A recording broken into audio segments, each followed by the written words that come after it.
Welcome, guys, to the first of many segments that we're going to do here through the college and NFL football seasons. Basically, we're going to come in early at the beginning of the week, and we're going to talk about just the major storylines coming off the week. And we're going to focus on three areas. And, although there's week 0 in college football, today's about week 1. And week 1, in my opinion, was pretty explosive. We're going to get all these different matchups than we've had in years in the past because of the 12-game playoff and then 12-team playoff. And then you're also going to have just some interesting things through the season in terms of scheduling and teams playing each other with these games mattering like more than they ever have. But then also like if you lose a game, you can still recover. So pretty wild dynamic. Mitch, before we jump into the topics from week 1, what did you think of week 1 in general watching college football? It was good. It was exciting, man. It was the first time in 4 years I've sat down and watched college football all day. I haven't really had that opportunity. Obviously, with playing, you watch sometimes in the hotel if you have a late kickoff, but for me, it was awesome. I love just having a split screen TV and watching 4 games at once. It was cool. I definitely felt spoiled again. No doubt. And you and I talked about it, before we got started, but I think the three big things coming off of week 1 is, number one, and I think it's clearing away, like what we watched go down in the swamp with Cam Ward out there and what he was able to do. I've always been a Pac-12 guy just because I grew up in the Pac-12, like living in California. And so I was aware of some of the things that he did at Washington State and watched him on tape. But obviously that was quite a performance. Then number 2 that we talked about was Georgia and just their dominance. I mean, that's a well-coached Clemson football team. Despite what anyone has to say about what Dabo has done or not done in the transfer portal, like, they still got a lot of really good players and they're well coached. And so to go kick their ass like that in the first game of the season and for Carson Beck to show you who he is, we'll obviously dive into that. And then number 3, I think, is probably the coolest one, especially in today's world of NIL. Just Garrett, Nussmeyer, and Miller Moss, 3 guys who have had to patiently wait and also watch 2 quarterbacks come in from other schools when it was probably going to be their program, and them have to wait or sit on that. So let's get started hot and heavy with the one that this guy and I would love to talk about for probably 3 hours after watching that performance. But Mitch, Griffis, what do we think of Cam Ward, man? What was so special about what he did? And just, kind of talk about what Cam Ward was able to do this past weekend. Yeah, I mean, I like you said, I haven't watched him a ton, and I knew who he was, obviously, going into the season. He put up some stupid numbers last year. I'd seen some videos on YouTube, but I never watched him play a full game. And the thing that you can kind of tell when a quarterback is elite is just when the game looks so calm to them. Like there were times where it looked like he was jogging, like kind of just out there just screwing around. And obviously that's not what he's doing, but it looks as if he's just chilling. And when you can have that just calmness to you that's almost visible to the eye, that's kind of a trait of an elite quarterback that every elite quarterback has. It kind of reminded me of just Mahomes and how the way he plays in the pocket, and it's almost like he's quick but not hurried at all. And that's kind of the vibe I got from him. And I mean, dude, he in the swamp.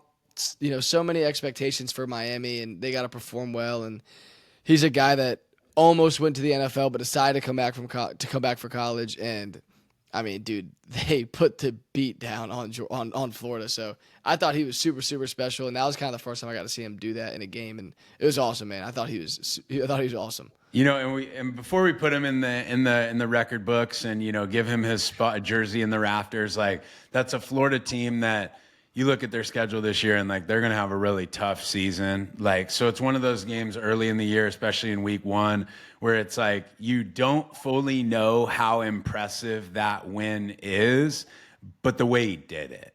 Yeah. Like, to your point, the way he did it. And so I think what you're talking about there with calm and just kind of what you were able to see through his play through the day is like indicative of obviously the type of player he is. But then also, Mitch, like, what did you see physically that he was able to do that, when we watch quarterbacks, like you and I share a lot of philosophies just in terms of how we see it. But I was telling you right before the episode, like to me, the mark of a great quarterback is somebody who just makes things look easy and, difficult plays, things that other guys struggle with. Like you don't even realize how hard the play was because of the Yeah. way he made it look. Yeah. And there's a lot of implications to what that means, like when you say that. So as you assess his performance physically, just what'd you observe physically from what you saw? Yeah, just a ton of plays where, he was off platform a bunch and throwing from any platform, any arm angle. Really, there was no limitations to anything he did, and Yeah. he still made plenty of throws from within the pocket. But just his ability to extend plays and then change his arm slot outside of the pocket, and keep his eyes down the field for that long. There were plays where he really, really extended the pocket and really extended the play, but still found guys downfield. And I know this really isn't a physical thing, but the coolest thing the thing that made me realize this dude was fucking him was when he was rolling left and threw the pick across his body. Yeah. And that would discourage a lot of people to be Totally. creative like that. When you go out there and you make a dumb throw in the rule book of a lot of coaches, that can shut you down and kind of discourage you from doing that. Bro, he did it like 6 more times. He didn't give a fuck. He did not care that happened at all. And that's when I knew. I was like, oh, this dude's legit, because it didn't phase him. And he kept just playing in the way he knew how to play. And I know that's a mental thing, but I know you saw that. I know you started smiling when I brought it up. So I knew you knew what I was going to talk about. I mean, when you saw that, what did it make you think? I mean, dude, it just tells me that he's in his own world. And when you're playing this position on the biggest stage, you have to be in your own world. And I think that's the most underrated aspect of any quarterback that's out there, is to be in your own world while you're out on the field. The level of confidence that you have in yourself, physically, mentally, spiritually, just all of it, to trust yourself like that. Yeah. To me, that's a major indication of, where he's at in his life as a quarterback, and the way that Miami has, worked with him and set him up for success as well. And then I think for anybody who's listening, please go watch his post-game interview.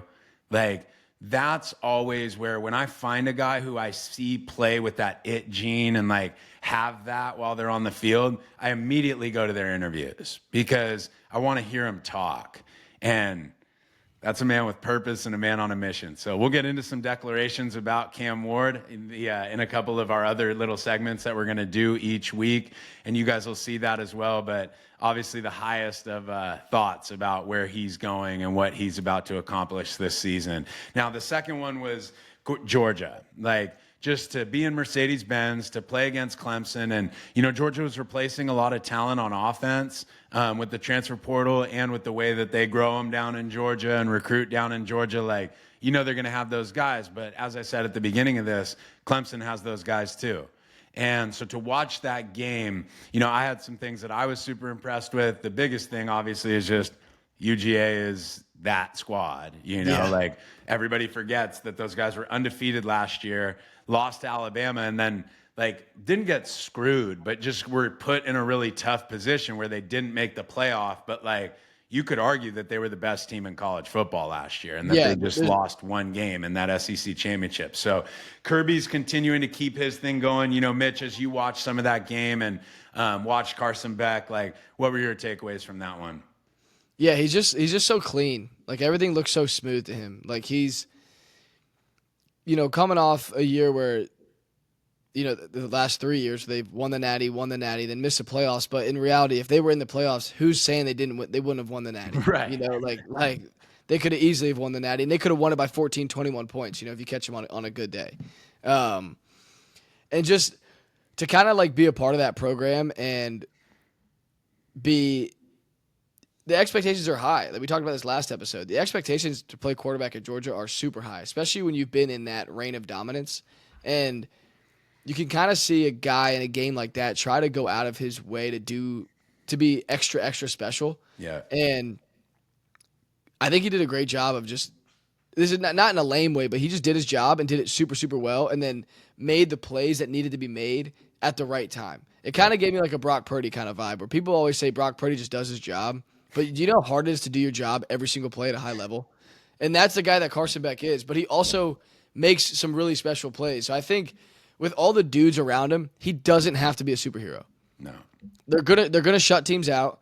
They're gonna run the ball. They have great athletes everywhere. If he just does his job and then makes a number of plays each game to be a difference maker, there's no saying they can't win the national championship again. And I think he does a great job of that. No question, dude. And I think something else is always when you talk looking at a quarterback as it pertains to the team's overall performance and winning, I like to see, does the quarterback's play style reflect what the offense is asking him to do?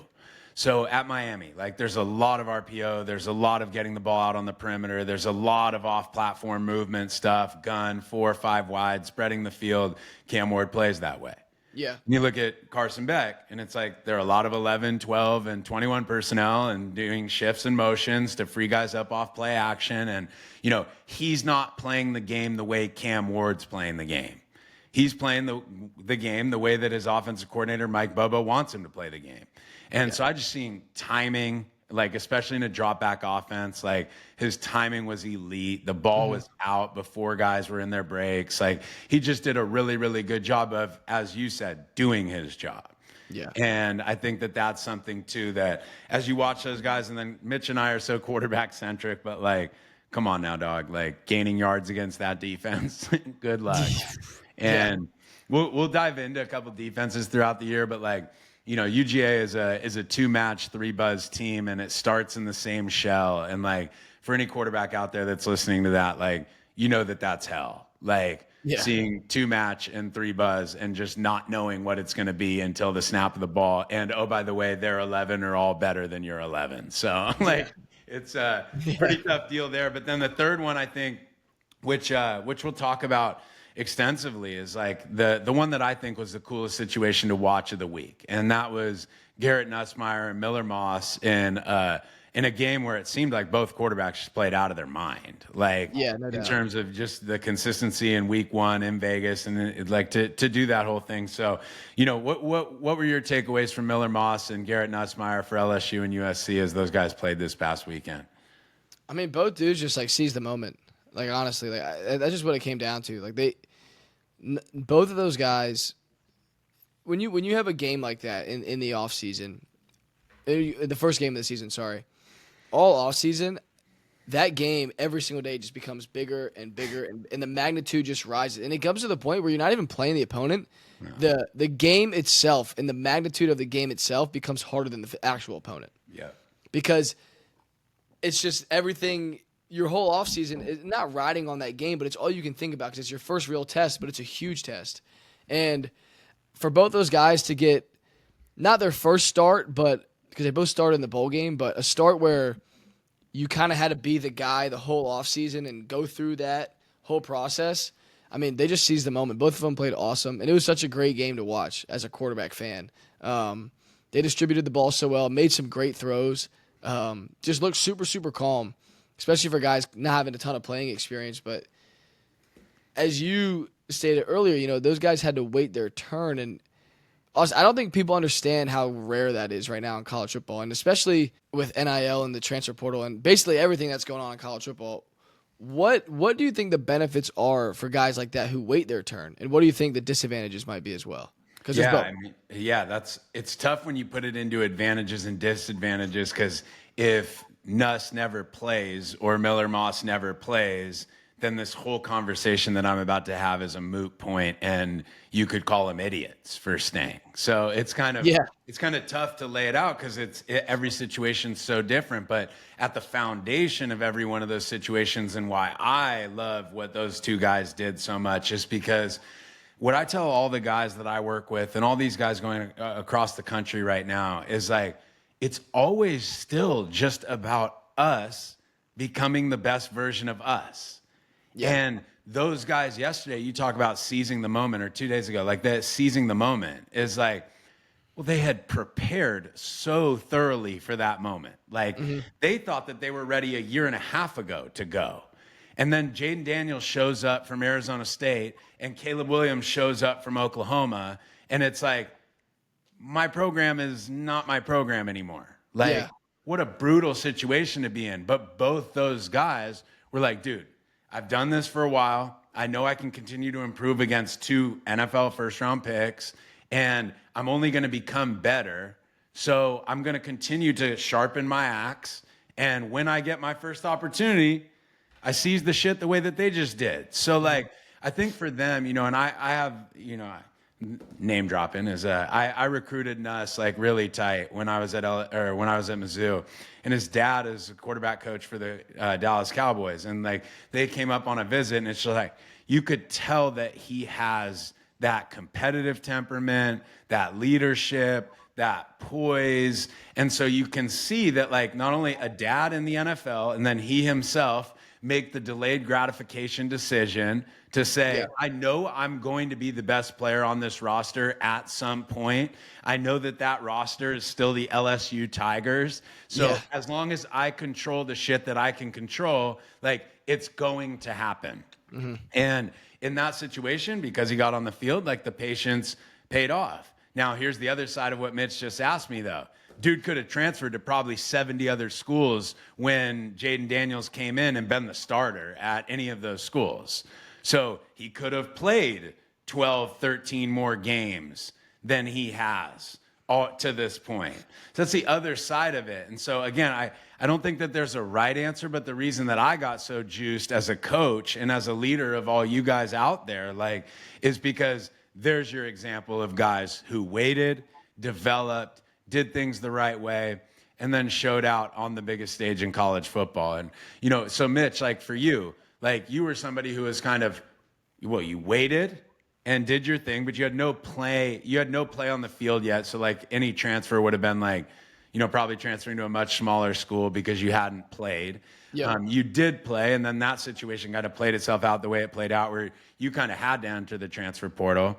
But as you entered the transfer portal and then went into looking at all these situations, like you also have a depth of experience there and perspective that I think is very, very enlightening to a lot of these young cats. So like, what do you think in general about what you see going on? And like, is the move to jump quick? Is the move to be patient? It's probably a lot of what I just said, but what are your thoughts? Yeah, and we talked about this a few episodes ago, but I'm a firm believer in the grass is green where you water it. So in my mind, I never planned on transferring, no matter how hard things got. Like when I went into college football, I had zero plan of ever entering the transfer portal. If that meant I had to wait until year 5 to play, that's what it meant. I was never a guy that was going to leave because things got hard or I didn't have an opportunity. If it came to the last second of my career and I had to go somewhere else to play, then I would have made that decision. But luckily it didn't come down to that. But I, in no way did I ever plan on transferring. So I think the transfer portal is great. I think it allows kids to, if it's used the right way, I think it's a good thing. Obviously, there's kids who leave after a semester because things are hard, and then they don't pan out because it's hard everywhere. But just it's kind of encouraging just to see guys like that who could have transferred to other schools and made a lot of money and probably big-time recruits, bigger recruits than I was, could have probably gone to a big school, you know, and played. But those guys, I think, kind of have a mature mindset, understanding that Miller Moss, understanding, okay, if I stick around here, I'm going to play for Lincoln Riley, who's probably the best coach to play for as a quarterback, right, if we're just going off history. And then Garrett Nussmeier understanding, okay, if I stick around here, I'm going to be playing on an LSU roster with some dudes. You know, so I think it's, again, delayed gratification is another thing that plays a big factor into that because both those guys could have left, but they kind of had I don't know them personally, but in my mind, they both had a kind of futuristic mindset of, okay, what can this be if I stick this out?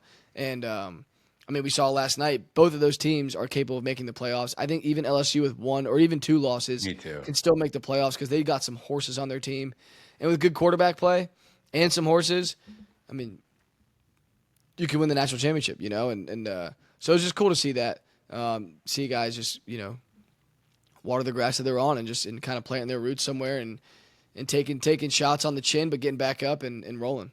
No doubt. I thought something just underrated that you just brought up is like the school and the staff you're playing for is one where it's like, for me at Wyoming, for instance, like it was, you know, play as a true freshman, play as a true sophomore. I saw a bunch of guys leaving our program, and offensively and defensively, we didn't have synergy, and I just didn't trust the direction that we were going offensively. I'm out. But like with those guys, it's like, as you said, Lincoln Riley, it's like we don't even need to dive into his history. And then you go over to Brian Kelly, and it's like, guy's a madman, but he's a good ball coach. And you got LSU guys all over the place. Those are 2 quarterback situations that you can know ahead of time that they're going to be ideal. Yeah. And I think that those guys could see into the future and know that those were going to be ideal, and that kept them there. But I just love seeing people win who make the harder decisions. No I think doubt. it's so easy in today's world to just jump at the money, to jump at these situations. And for those guys who see something that they want to accomplish that is the best opportunity for them to become the best version of themselves and best quarterback they can be, I'm just happy as shit to see those two guys do that, and I hope a lot of really good things for LSU and USC this season. So we went over 20 minutes, which we screwed up because I want to keep these things to under 20 minutes. But Mitch, the Cam Ward, UGA, Carson Beck, let's go with a couple to finish this. Just wild predictions here. Wild prediction for Cam Ward and Miami this year, or just Cam Ward. What do you say? I think Miami walks away with the ACC. It's going to be between Miami, and they're going to play either Clemson. I think BC's got a shot, and I also think Georgia Tech's got a shot to get in there. I think Cam Ward wins the Heisman. I think Miami gets into the playoffs. I mean, this is how it's off of week one, but I mean, dude's legit, man. Dude's legit. So I think. My prediction is Cam Ward is the Heisman winner after week one. Good. I second that. Miami's going to go to the playoff. Yep. And Cam Ward's going to win the Heisman Trophy. And to back up what we're saying here is just Cam Ward's going to be asked to beat teams in a multitude of different ways. He runs the show. They have a great team. The schedule sets up where really they're probably only going to have 2 games that could go in different directions. So I think that Cam Ward has all the opportunity on the stage that he's on and the way he's going to have to do it. Whereas like a guy we were talking about earlier is Quinn Ewers. It's like, it's just not going to need to look the way that Cam Ward's is going to need to look. And so I think that that's why we can make some bold ass accusation. And then I think the safest one after that is probably Carson Beck at UGA, which leading into UGA. So wild prediction or thoughts about the Georgia Bulldogs and Carson Beck? I think Georgia is the 1 seed going to the playoffs for sure. They got a complete squad. Would be an interesting game for sure to see Miami play against Georgia at some point in the playoffs. That'd be an awesome game to see. Awesome game. Yeah. Yeah, well, I think Georgia will definitely get tested through the SEC schedule a few times. But I think, like Mitch said, if you're gonna pick the number 1 team in the country, clearing away after week 1 is probably a tough thing to say. But almost clearing away. And then Miller Moss and Nuss, who has the better record moving forward through the season? So they're both 0-0 now. And who has the better record moving forward through the season? I'm going to go LSU and Nussmeier just because I think that schedule in the Big Ten is – and now the SEC schedule is nuts. Right. For sure. But LSU is an LSU squad – LSU is an SEC squad. Yeah. They got SEC horses. Yeah. Like, they're going to be able to compete in the SEC and win a lot of ball games. USC is a great squad. But, dude, you got to go play Michigan. You got to go play Ohio State. You got to go play these teams that are just filled with some corn-fed boys. And I don't know if California speed is going to be a little different on just defensively. You know, I think some Big Ten teams are going to be able to run the ball on them. And who the fuck? I don't know what the fuck I'm saying. You know, but it's different. You know, like they're not used to playing in the Big Ten, so I think it can be different. But I also think they can be super, super explosive on offense. So my gut right now just tells me LSU and Nussmeier. I'll second that. That's week 1's topic and takeaways, guys. It's a hell of a first set. Please blast us in the comments. Be like, dude, can you guys talk about some real shit or something else? I'd love to hear all that. But anyway, coming back at you with next week's segment. These will be out every week on Tuesday or Wednesday. Appreciate ya. Peace out.